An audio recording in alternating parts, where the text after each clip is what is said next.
2 ఏళ్లలో కంప్లీట్ చేయొచ్చు. ఎందుకంటే ప్రభుత్వంలో ఉన్న వాళ్ళు ఏం కోరుకుంటాం అధ్యక్ష? ప్రజలతో శభాష్ అనిపించుకోవాలని కోరుకుంటాం. మేము కూడా అట్లే అనుకున్నాం. తొందరగా పూర్తి చేసి ప్రజలతో శభాష్ అనిపించుకోవాలి, మంచి పని చేయాలనుకున్నాం. ముఖ్యమంత్రి గారు నేను అడుగుతా ఉన్నాం, టెండర్ కూడా పూర్తయింది, రద్దు చేశారు.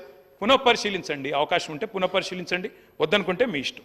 అధ్యక్ష, ఇంకొక మాట, ఫార్మాసిటీ రద్దు చేశామన్నారు. ఫార్మాసిటీ రద్దు విషయంలో కూడా నేను ప్రభుత్వాన్ని కోరుతా ఉన్నా అధ్యక్ష, దయచేసి పునఃపరిశీలించండి. ఎందుకంటే the land acquisition was conditional. అందులో ఏం చెప్పాము అధ్యక్ష? ఫార్మాసిటీ కోసమే భూసేకరణ చేస్తున్నామని భూసేకరణ చట్టాన్ని ప్రయోగించి తీసుకున్నాము. మీరు ఇతర అవసరాలకు ఆ భూమిని వాడే పరిస్థితి ఉండదు. దయచేసి గౌరవ ముఖ్యమంత్రి గారిని నేను కోరుతా ఉన్నాను, ఇది మీరు లీగల్ అడ్వైస్ తీసుకోండి. I'm saying this with utmost sincerity. Revanth Reddy గారు, లీగల్ అడ్వైస్ తీసుకోండి, ఎందుకంటే చట్టపరమైన ఇబ్బందులు రాకూడదు. మీ ఆలోచన ఎట్లా ఉన్నా భూసేకరణ విషయంలో మల్లెడ్డి రంగారెడ్డి గారు, నేను ఒకటే అడుగుతా ఉన్నా అధ్యక్ష, మల్లెడ్డి రంగారెడ్డి గారిని నేను కోరుతా ఉన్నా, మీరు లేవనెత్తారు కాబట్టి చెప్తా ఉన్నా అధ్యక్ష, ఇది కాంగ్రెస్ ప్రభుత్వం. అధ్యక్ష, వారిని ఆర్డర్లో పెట్టండి మరి.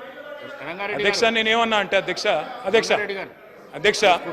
ఇది కాంగ్రెస్ పార్టీ ఎన్నికలకు ముందు ఇచ్చిన మాట ఏమంటే ఫార్మాసిటీ రైతులకు ఇచ్చిన మాట చేస్తున్నాను సార్.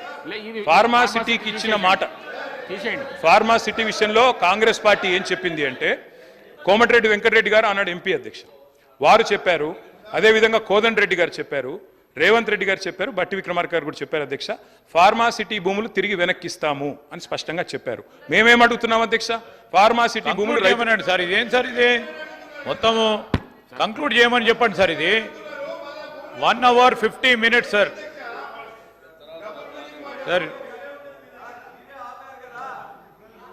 అధ్యక్ష, I'm making constructive suggestions. I'm requesting Revanth Reddy గారు, సీఎం గారు, నేను అడిగేది మీరు లీగల్గా అడ్వైస్ తీసుకోండి. ఎందుకంటే చట్టము ఆనాడు మనము భూసేకరణ చేసింది ఒక కండిషన్ మీద, అది కాకుండా దీన్ని దేనికి పెట్టినా కూడా మీరు న్యూయార్క్ చేస్తాం మహేశ్వరం అని చెప్పారు, ఆడ న్యూయార్క్ చేయండి, యువతల లండన్ చేస్తామంటున్నారు, మూసీని చేయండి, వద్దంటలేము, యువతల టోక్యో కూడా చేస్తాం, మీరు షాబాద్ అంటే చేయండి, మేము వద్దంటలేము. కానీ ఆ చట్టం ఒకసారి చూసుకోండి, అదొక్కటి చూసుకోమని నేను కోరుతా ఉన్నా.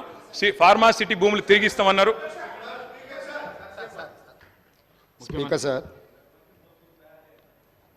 సభను తప్పుదోవ పట్టించడానికి లేదా రైతులను రెచ్చగొట్టడానికి మీరు ఇచ్చిన దాదాపుగా 2 గంటల సమయాన్ని పూర్తి స్థాయిలో ఉపయోగించుకోవాలనే ప్రయత్నం వారు చేస్తున్నారు. వారు సూచనల ముసుగులో మోసమైన ప్రణాళికను పకడ్బందీగా ప్రజల మెదళ్లలో చొప్పించడానికి ప్రయత్నం చేస్తున్నారు. నేను తమ ద్వారా వారికి చేసే సూచన ఏంటంటే, 10 సంవత్సరాలు పరిపాలన చేసిండ్రు, మీ అనుభవాలు మీకున్నాయి, మీ వల్ల ప్రజలకు కూడా కొన్ని అనుభవాలు ఉన్నాయి. ఆ ప్రజల అనుభవాల మేరకే ప్రజలు ఒక తీర్పు ఇచ్చిండ్రు.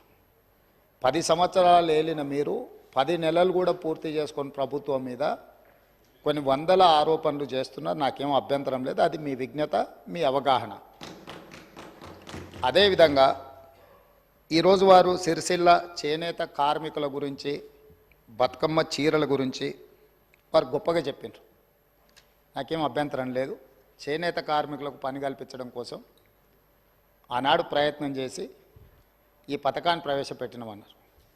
2017-18లో నాకు తెలిసినంత వరకు మొట్టమొదట ఈ చేనేత కార్మికులకు బతుకమ్మ చీరల పథకాన్ని ప్రవేశపెట్టారు.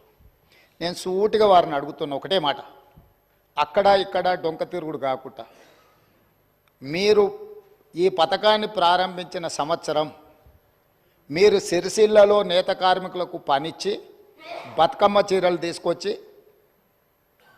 ఆడబిడ్డలకు పంచిపెట్టినరా, లేకపోతే మీ బినామీలకు కాంట్రాక్ట్లు ఇచ్చి సూరత్ వెళ్ళి సూరత్లో మీ తూకం కింద చీరలు తీసుకొచ్చి చీరల సైజు కంటే సైజు తక్కువ కట్ చేసి దండి కొట్టి ఆడబిడ్డలకు పంచిపెడితే ఆడబిడ్డలు తిరుగుబాటు చేసి ఇవి బతుకమ్మ చీరలు ఆడబిడ్డలు కట్టుకునేటివి కావు అని చెప్పి ఆడబిడ్డలు తిరుగుబాటు చేసిన మాట వాస్తవం కాదా?